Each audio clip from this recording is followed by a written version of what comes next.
Hi everyone, my name is Emily Kearney and I am a dietetic intern here at ISU. I am currently completing my internship, so I am a second year student, and I'm going to discuss the steps to become a registered dietitian nutritionist. So right now I'm on the eatrightpro.org website, and they do list the 5 steps it takes to become a registered dietitian. So I'm going to go through these in detail one by one. So the first step is to complete a bachelor's degree and receive a verification statement from an ASCEND accredited program. So you are all currently doing this right now. ISU is a program that's accredited by ASCEND, and ASCEND is the Accreditation Council for Education in Nutrition and Dietetics. So it is important to note that effective January 1st of 2024, a graduate degree, also called a master's degree, will be required to be eligible for the RD exam. So while you're here at ISU, it might be good to explore the ISU website. So this website provides a lot of good information for you all, like the study plans and different options in the field. So while you're here, I recommend getting involved as much as you can. I know that's kind of challenging right now, but it's really good to look at being involved in different clubs, making sure you're getting some leadership experience, and maybe even getting a job.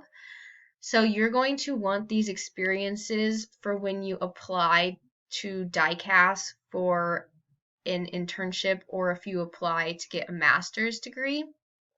Some good things to get involved with on campus might be the Nutrition and Dietetics Club, holding a leadership position in that, or even doing Greek life.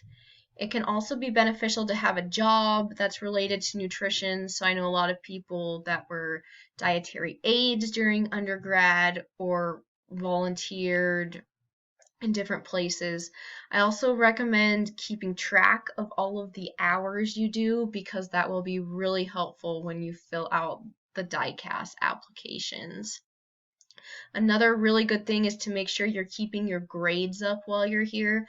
So internships do require a 3.0 GPA minimum to apply. However, it's better to have a higher GPA than that. It makes you more competitive, and it's really important to make sure you're getting good grades in your nutrition classes and your science classes as well.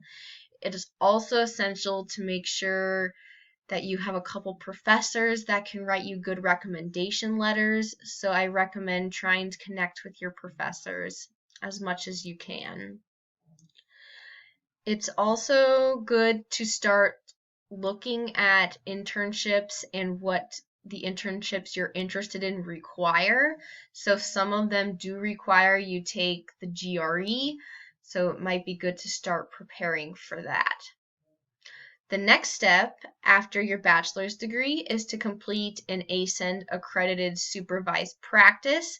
This is done either through a dietetic internship program or an individual supervised practice pathway.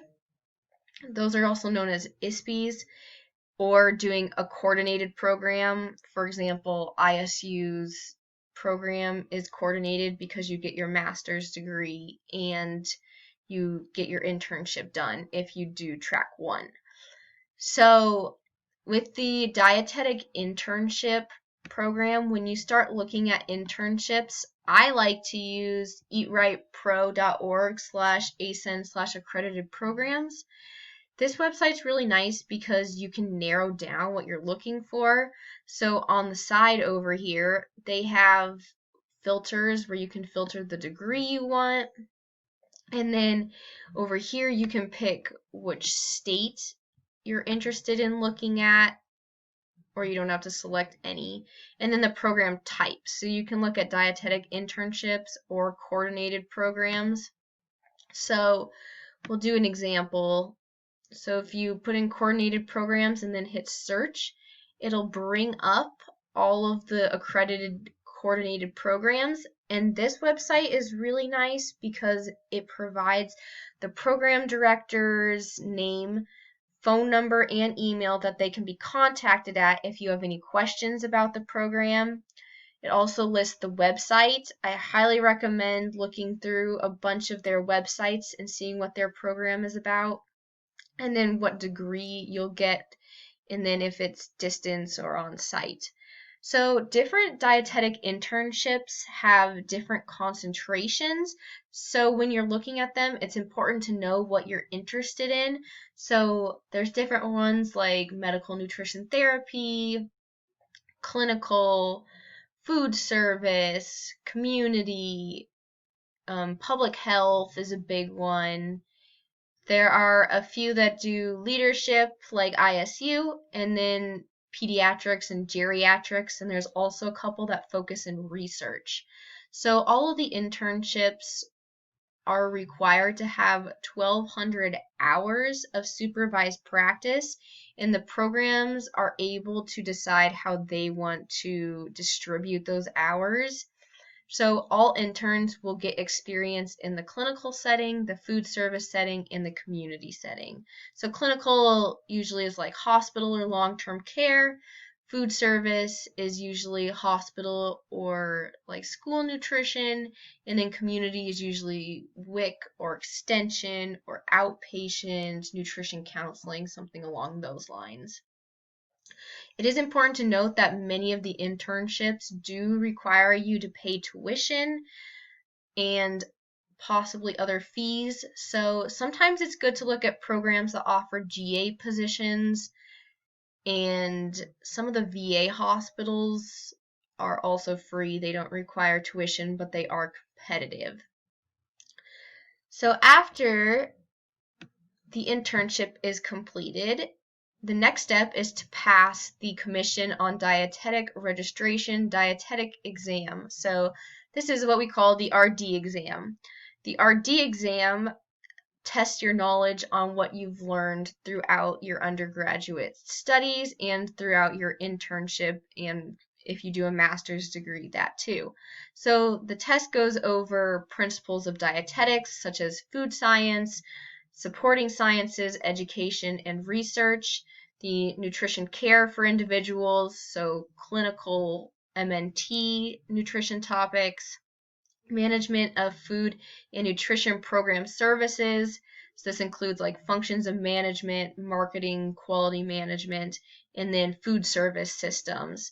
So menu development, sanitation, equipment, procurement, production, distribution, and services. So it's a very extensive exam.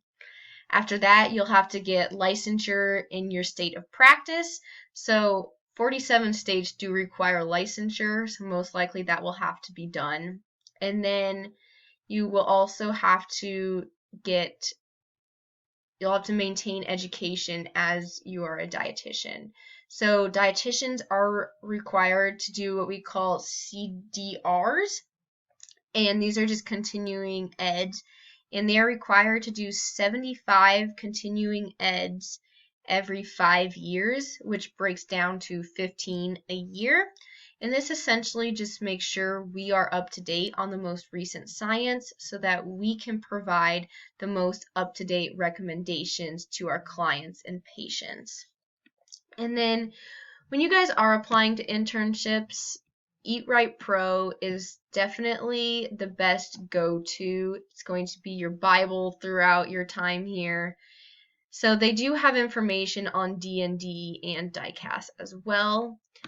And then I provided some resources that I think are helpful. So like the 5 steps to become an RDN, internship program directory, DICAS and D&D information, and ISU program information.